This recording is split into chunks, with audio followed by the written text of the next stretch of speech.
NLM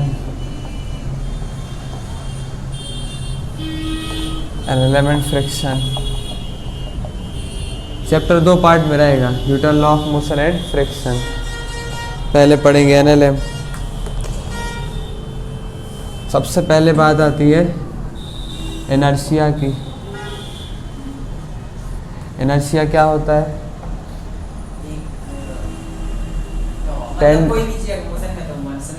हाँ, tendency to oppose the state of rest या motion. जैसे कोई चीज़ चल रही तो चलते ही रहना चाहेगी, गाड़ी चल रही है तो चलती रहेगी जब तक उस पर कोई फोर्स ना लगे। अपन ब्रेक लगाते हैं रोकने के लिए, फोर्स लगाते हैं, है ना। या चलते चलते भी थोड़ी दूर रुक जाती है, क्यों? क्योंकि फ्रिक्शन लग रहा होता है ना। अगर ये गाड़ी स्पेस में चल रही होती तो फिर एक बार चल गई तो चलती रहती। और कोई चीज़ रुकी है तो रुकी रहेगी, कोई चीज़ ये रखा है तो रखा रहेगा। चलाना है इसको तो क्या करना पड़ेगा? फोर्स लगाना पड़ेगा। मतलब tendency to oppose the change in state. State दो तरह की हैं, स्टेट ऑफ रेस्ट या स्टेट ऑफ मोशन। तो अगर कोई रेस्ट में तो रेस्ट में रहना चाहता है तो मतलब अपनी वो स्टेट ऑफ रेस्ट को अपोज करेगा चेंज होने से, स्टेट ऑफ रेस्ट को चेंज होने से अपोज करेगा। रुका है तो रुका ही रहना चाहता है। मतलब अपन इनर्शिया को तीन तरह से डिवाइड कर देते हैं। एक को बोलते हैं इनर्शिया ऑफ रेस्ट, एक है inertia of motion. Inertia of rest का मतलब क्या है? अगर कोई चीज़ रेस्ट में है तो रेस्ट में रहना चाहती है ना। तो tendency to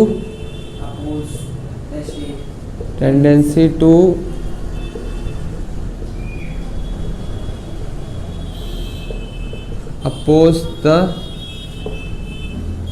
change in state of rest, है ना। और इसमें क्या लिखेंगे? Tendency to oppose the change in state of motion. और एक और होता है inertia of direction. Tendency to oppose the change in state of direction. कोई चीज़ चल रही तो अब सीधे ही चलना चाहेगी, वो थोड़ी कि मुड़ के चलेगी। मोड़ना है तो फोर्स लगाना पड़ेगा, है ना। इसका एग्जाम्पल क्या है रेस्ट का या मोशन का? इसका एग्जाम्पल है जब अपन गाड़ी एकदम से स्टार्ट करते हैं। अपन तो पहले रेस्ट में थे, अपन ने गाड़ी एकदम से चालू करी, एक्सीलेटर लिया तो अपने पैर गाड़ी में चिपके हैं, टिके हुए हैं। तो गाड़ी आगे मूव करी, एक्सीलेशन हुआ तो पैर भी उसके साथ टिके हुए हैं, तो पैर भी आगे मूव करे।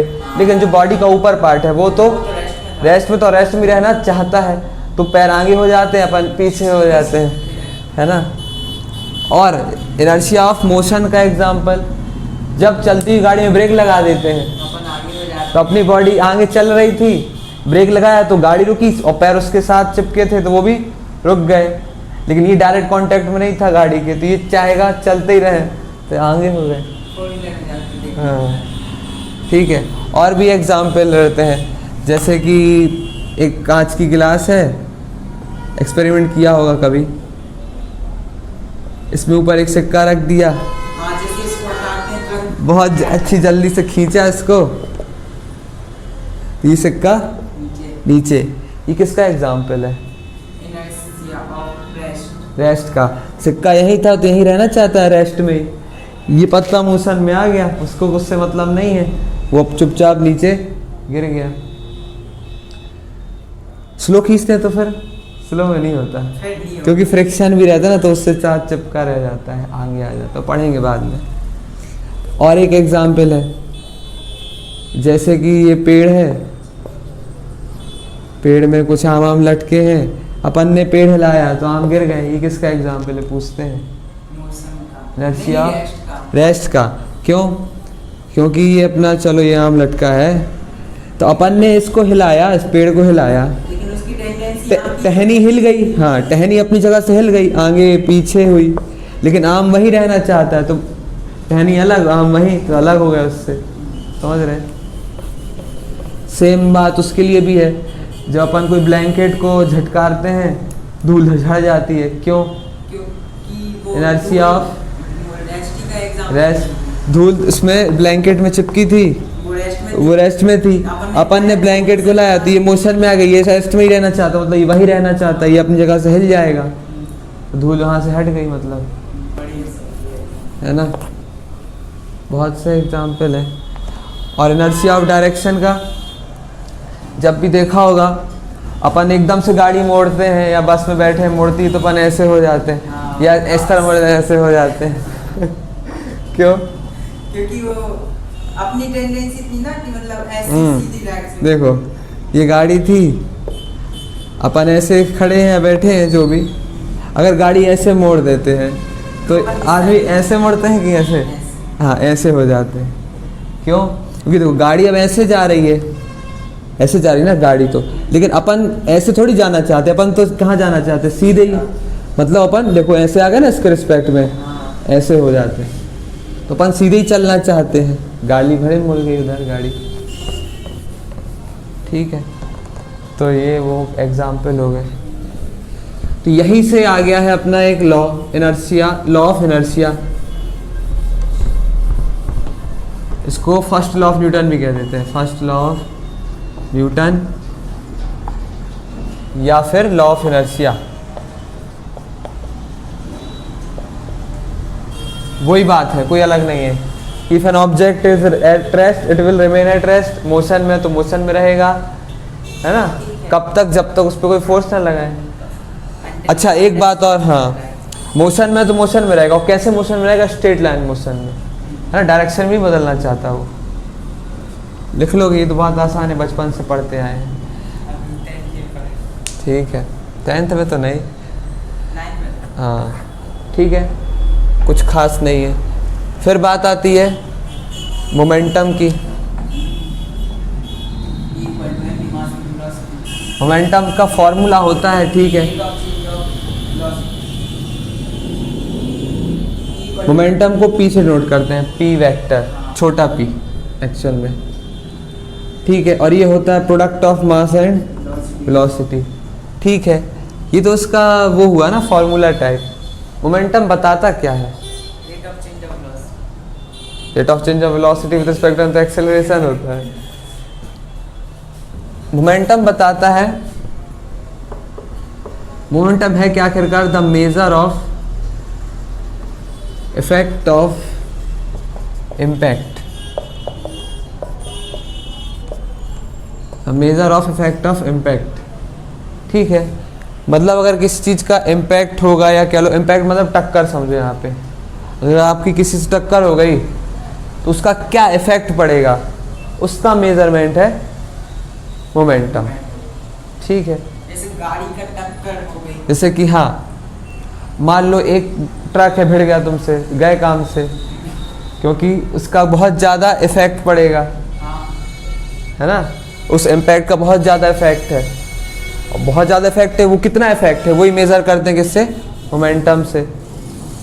तो मोमेंटम बहुत ज़्यादा मिलेगा तुम्हें अगर ट्रक भिड़ गए तो।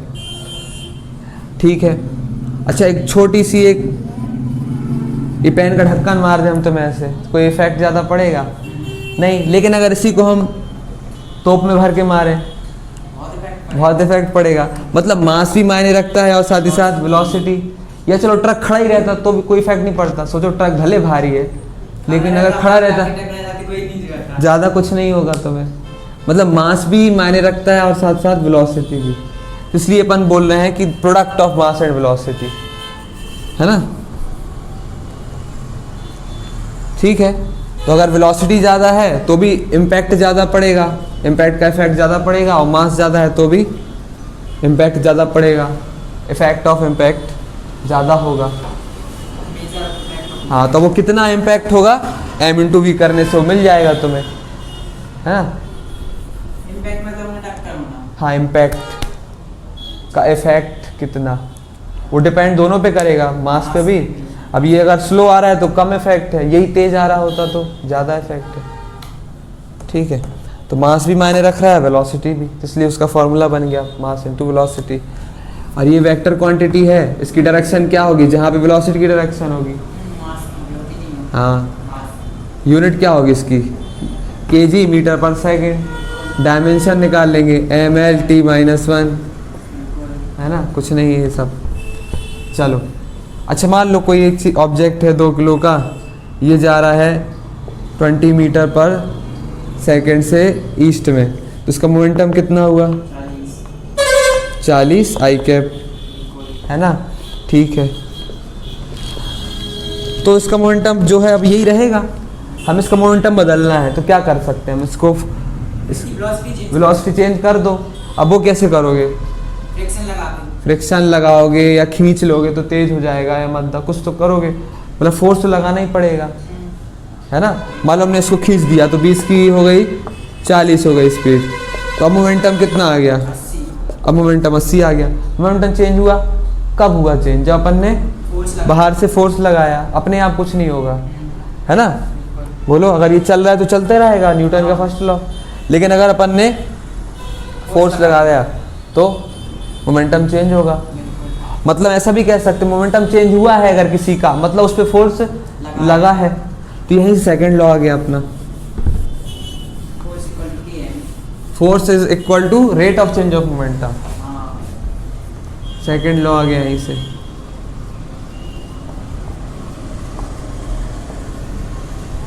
कि एक्सटर्नल फोर्स, क्या, external force applied on an object, पूरा लिख दे रहा, चलो, external force applied on a object, या सिस्टम भी बोलेंगे अभी, ठीक है, और system is directly proportional to rate of change of momentum.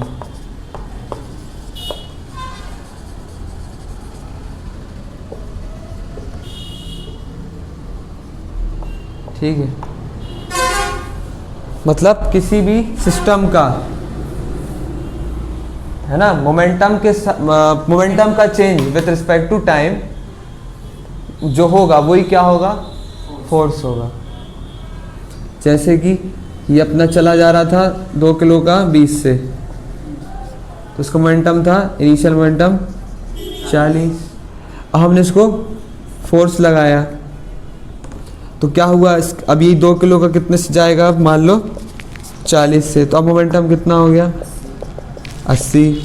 अच्छा, फोर्स लगाया, कुछ देर के लिए लगाया होगा, कुछ टाइम के लिए, मान लो हमने लगाया है 0.1 सेकेंड तक, ऐसे बस झटके से खींच दिया था, कितनी देर तक के लिए, तो बताओ फोर्स कितना, फोर्स है क्या, rate of change of momentum. तो चेंज कितना आया, पहले तो 40, अब कितना है, 40 का चेंज आया, कितनी देर में, 0.1 सेकंड में, तो 1 सेकंड में कितना आया होगा चेंज, 400।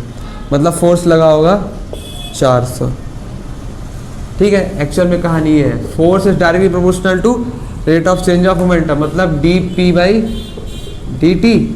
प्रपोज हटाएंगे तो कांस्टेंट लगाएंगे, किस्मत से यहाँ कांस्टेंट 1 ही है, कोई नया कुछ स्पेशल कांस्टेंट नहीं है, तो f बराबर सीधे सीधे क्या बन गया, dp क्या है यहाँ पे, चेंज मोमेंटम, अच्छा हाँ, change momentum respect to time, d/dt कर रहे हैं, और d/dt किसका, मोमेंटम का। इसको ऐसा बोल सकते हैं, dp मतलब change, p final minus p initial, तो p फाइनल वही कहानी, 80 - 40 अपॉन टाइम, टाइम कितना 0.1, तो वही आएगा 400। ठीक है, तो अपन इसको तो अभी ऐसे ही लिखेंगे, f बराबर dp/dt। अच्छा, p को क्या लिख सकते हैं, p अभी लिखा था, मास इंटू वेलोसिटी होता है, मास इंटू वेलोसिटी, मतलब डिफरेंशिएशन किसका करना है, मास और वेलोसिटी का। अच्छा, मास तो चेंज होता नहीं है नॉर्मली, वो भी हो सकता है, लेकिन अभी अपन ने इसको जब खींचा था तो था तो 2 किलो का, मास का कोई चेंज नहीं होगा, चेंज कौन होगा, वेलोसिटी।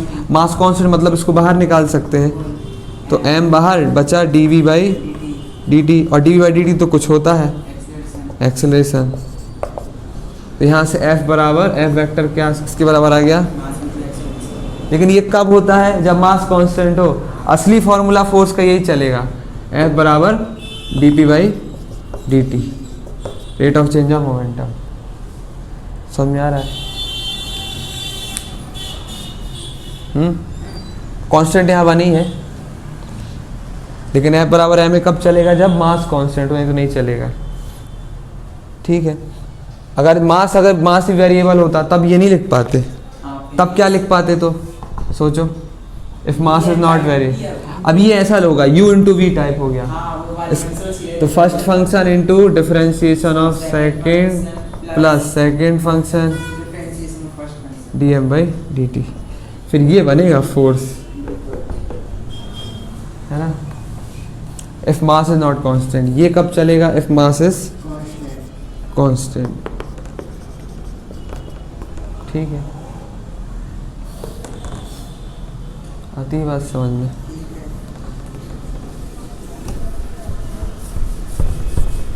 फोर्स के बारे में छोटी मोटी बातें हैं। फोर्स की यूनिट इसकी न्यूटन है, या फिर इसको ऐसा भी बोल सकते हैं। देखो, फोर्स को लिख रहे हैं अपन ma, मतलब kg मीटर पर सेकेंड स्क्वायर। तो ये भी बराबरी बात है, ये कह लो या ये कह लो। ये अगर कहना ही है तो इसको mks में बोलते हैं, और ये SI में। ठीक है दोनों एक ही चीज़। 1 न्यूटन बराबर आएगा हमेशा 1 kg मीटर पर सेकेंड, लेकिन इसकी एक CGS यूनिट भी है, डाइम, है ना। हाँ, तो 1 न्यूटन जो होता है 10 की पावर 7 डाइम। ये अपन रिलेशन पहले ड्राइव किया हुआ है शायद, है ना। कुछ नहीं, kg को ग्राम में और मीटर को सेंटीमीटर में कर दो, तो ये 10 की पावर 7, 3 जीरो इसके, 2 जीरो इसके, 5 आएगा।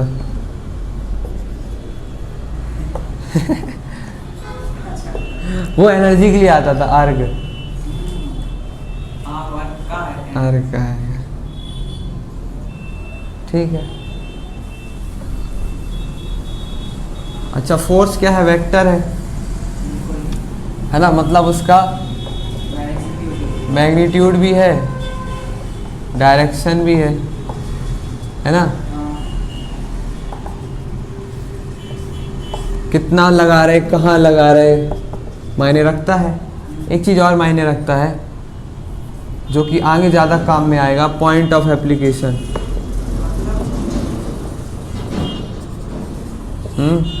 मतलब ये मान लो ये कोई ब्लॉक था, एक बॉटल रखी है, कुछ भी ऐसे इमेजिन करो।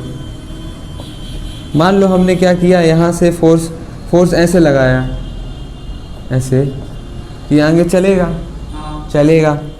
फोर्स अगर हम ऐसे लगाने लग जाए, दब जाएगा, कुछ नहीं चलेगा। तो डायरेक्शन मायने रखती है, मैग्नीट्यूड मायने रखती। हम ये बोल रहे थे पॉइंट फोर्स के बारे में 3 चीज़ें मायने रखती है, मैग्नीट्यूड, डायरेक्शन और पॉइंट ऑफ एप्लीकेशन। मैग्नीट्यूड तो समझते ही हो, डायरेक्शन भी समझते हो, और पॉइंट कहाँ पे लगा रहे, किस पॉइंट पे फोर्स लगा रहे, वो भी मायने रखेगा। अब मान लो हम इसको यहाँ फोर्स लगाए ऐसे, और एक बार यहाँ फोर्स लगाए F, तो मैग्नीट्यूड भी दोनों का F है, डायरेक्शन भी दोनों की सेम है। ये भी ऐसे, ये भी ऐसे, लेकिन दोनों केस में सेम मोशन होगा। क्या पता ऐसे करके लगाएंगे तो क्या पता ऐसे लुढ़क जाए, पलट जाए, रोटेटिंग इफेक्ट आ जाएगा। ऐसे करेंगे तो कहो चल जाए, है ना। देखा होगा, बॉटल सीधी रखो, ऊपर से ऐसे कर तो लुढ़क जाती है, नीचे से कर तो खिसकती है। तो डायरेक्शन सेम थी, मैग्नीट्यूड भी सेम था, पॉइंट ऑफ एप्लीकेशन अलग था। तो इस पर चर्चा तो आगे होगी, अभी तो मैग्नीट्यूड डायरेक्शन पे ज़्यादा ध्यान देंगे।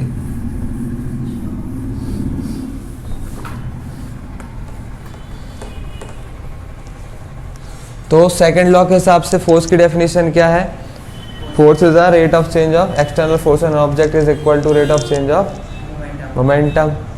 मतलब मोमेंटम चेंज हुआ है सिस्टम का, या कह लो ऑब्जेक्ट का, मतलब उस पर क्या लगा है? फोर्स। तो ये जो डेफिनेशन है फोर्स की किसके हिसाब से है, सेकंड लॉ के हिसाब से।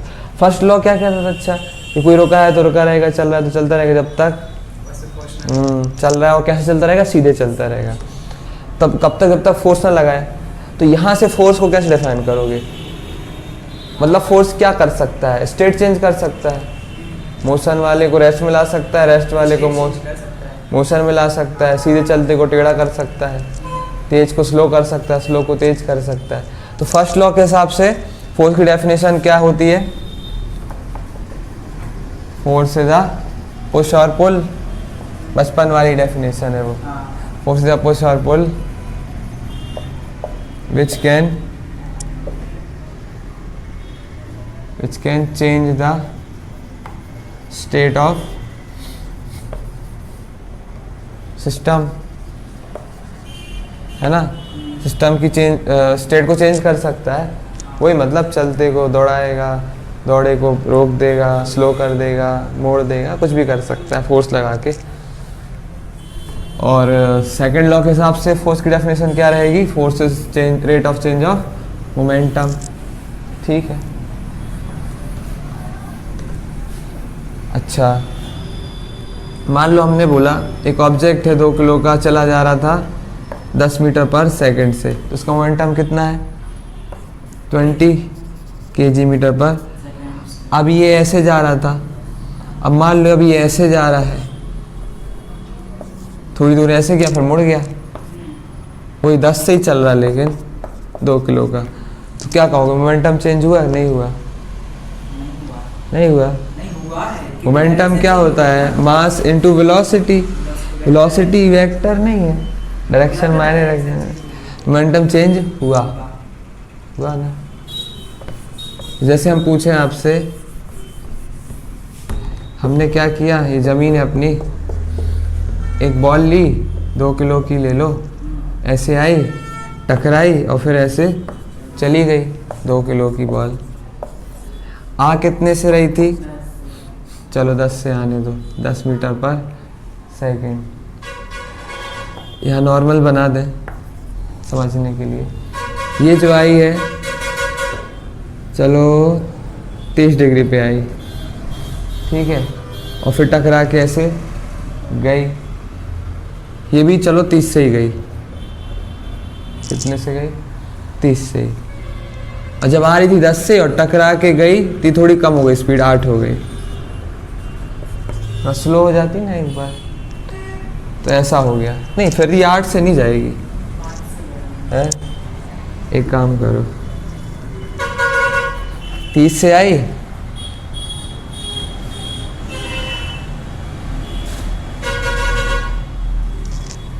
ऐसा नहीं,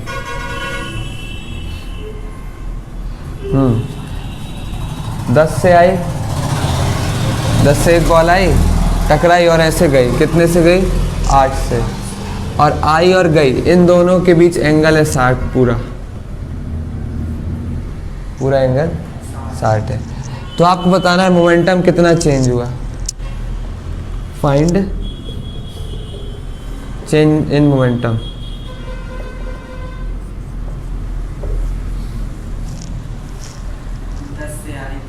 दस से आई, जमीन से टकराई और 8 से गई, तो मोमेंटम का चेंज बताएं। हाँ, तो मोमेंटम का चेंज कैसे निकलेगा, डेल्टा पी, डेल्टा मतलब चेंज, डेल्टा पी कैसे लिखा लोगे, फाइनल माइनस इनिशियल मोमेंटम। तो अब मोमेंटम होता मास इनटू वेलोसिटी, मास तो उतना ही है, मास तो चेंज हुआ नहीं, तो मास कॉमन आ गया, v final minus v initial, है ना। तो final velocity minus initial velocity करके मास का इनटू कर देना है। तो फाइनल वेलोसिटी कैसे है, देखो फाइनल वेलोसिटी ऐसे है, 8 है, 8 मीटर पर, ये v फाइनल है।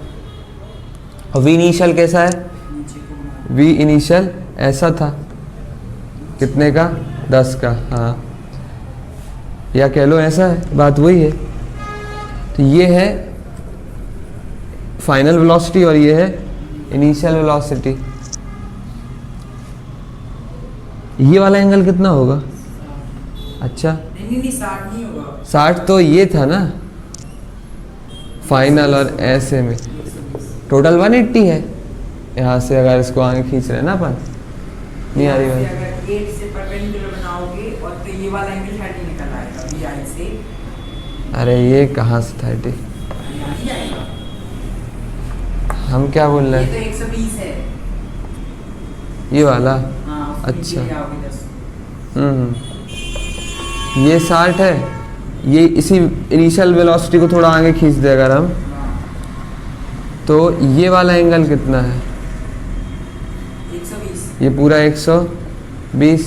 हाँ ये है ना। तो दो वेक्टर है, इनिशियल वाली वेलोसिटी वेक्टर और ये फाइनल वाली। हाँ। तो इन दोनों वेक्टर के बीच 60 लोग एंगल की 120 लोग। याद करो टेल से टेल मिलाना पड़ती है दो वेक्टर का एंगल, तभी बोलते हैं। तो टेल से टेल वाला केस कौन सा है? ये 60 वाला कि 120 वाला? ये वाला 120 वाला। हाँ। देखो ना, ये फाइनल वेलोसिटी ऐसी और इनिशियल वेलोसिटी ऐसी, तो उनके बीच एंगल ये ना बोलोगे।